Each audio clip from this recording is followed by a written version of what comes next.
मराठा आरक्षणामुळे आपली जी medical admission प्रक्रिया आहे तर यामध्ये जे कॅटेगरीच्या ज्या सीट्स आहेत तर त्यामध्ये काय बदल होऊ शकतो तर हे सविस्तर आपण या व्हिडिओमध्ये बघतोय। मित्रांनो, नीट 2024 या काउन्सिलिंगचा जर आपण विचार केला तर आपण याला कंपेअर करूया नीट 2023 च्या काउन्सिलिंग सोबत, म्हणजे जे रिझर्वेशन आहे तर त्याचा आपण विचार करतोय। बघा, रिझर्वेशन म्हणजे स्टेट कोटा जो आहे आपला तर त्याचा आपण विचार करतोय। तर सुरुवातीला जर आपण कॉलेजचे प्रकार बघितले तर 2 टाइप्स असतात आपल्याला माहिती आहे, एक असतं गव्हर्नमेंट आणि दुसरं असतं प्रायव्हेट।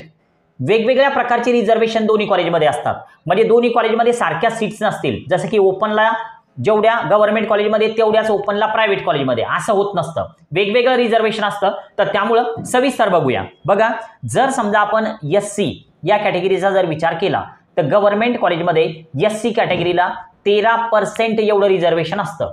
13% म्हणजे 100 पैकी 13 सीट्स ज्या आहेत तर त्या एससी या कॅटेगरीसाठी राखीव असतात। आता जर आपण एसटी या कॅटेगरीचा जर विचार केला तर एसटी साठी 7% म्हणजे थोडक्यात 100 पैकी 7 सीट ज्या आहेत तर त्या एसटी या कॅटेगरीच्या विद्यार्थ्यांना मिळतात। आता जर समजा आपण व्हीजे या कॅटेगरीचा जर विचार केला तर गव्हर्नमेंट कॉलेजमध्ये यांचं रिझर्वेशन असतं 3%, म्हणजे 100 पैकी 3 सीट गव्हर्नमेंट कॉलेजचा विचार करूया सुरुवातीला। आणि नंतर एनटीबीचं रिझर्वेशन असतं 2.5, 2.5%, थोडक्यात 100 पैकी 2.5 सीट्स तर त्या व्यवस्थित डिवाइड होतात। नंतर तुम्हाला सीट मॅट्रिक्स मध्ये हे कळेल।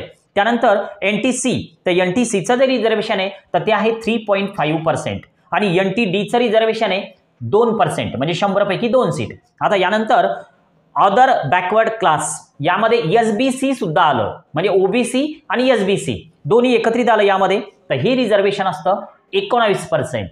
आता याला होतं म्हणावं लागेल आपल्याला, कारण हे सगळं 2023चं होतं। 24 मध्ये यामध्ये काय बदल होऊ शकतो, पण त्या अगोदर ईडब्ल्यूएसचं रिझर्वेशन 10% असतं, हे आपल्याला लक्षात ठेवायचं। आणि आता जो चार्ट तुम्हाला पूर्ण दिसतोय स्क्रीनवर तर त्यामध्ये बघा, जर आपण एक विचार केला तर गव्हर्नमेंट कॉलेज आणि प्रायव्हेट कॉलेजमध्ये गव्हर्नमेंट कॉलेजचं जे रिझर्वेशन आहे तर ते अर्ध झालेलं आहे प्रायव्हेट कॉलेजमध्ये। जसं की बघा, SC caste category SC 13% government कॉलेजमध्ये आणि 6.5% प्रायव्हेट कॉलेजमध्ये। त्यानंतर एसटी 7% गव्हर्नमेंटमध्ये आणि 3.5% म्हणजे अर्ध्या झाल्या सीट, 7च्या 3.5 झाल्या। यानंतर 3चं झालं 1.5 आणि ईडब्ल्यूएस जे तर ईडब्ल्यूएसचं सुद्धा तुम्हाला जे डिवाइड केलेलं आहे तर त्या अगोदर वरती एक टोटल दिलेलं आहे पर्सेंटेजचं। गव्हर्नमेंट कॉलेजचं टोटल पर्सेंटेज होतं 50% रिझर्वेशनचं आणि जे प्रायव्हेट कॉलेज आहे तर त्यामध्ये फक्त 25% सीट या रिझर्व कॅटेगरीला वरच्या आहेत। हे सगळं तुम्हाला स्क्रीनवर दिसतं। आता यामध्ये बदल नेमका कुठे होऊ शकतो, रिझर्वेशनचा जो टाईप आहे तर हा चार्ट तुम्हाला अशा पद्धतीने दिसेल,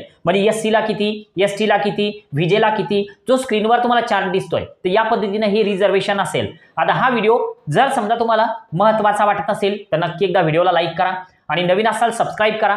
पेड काउन्सिलिंग सुरू आहे, डिस्क्रिप्शन मध्ये व्हिडिओची लिंक आहे, जर करायचं असेल तर नक्की तुम्ही तो व्हिडिओ बघून घ्याल।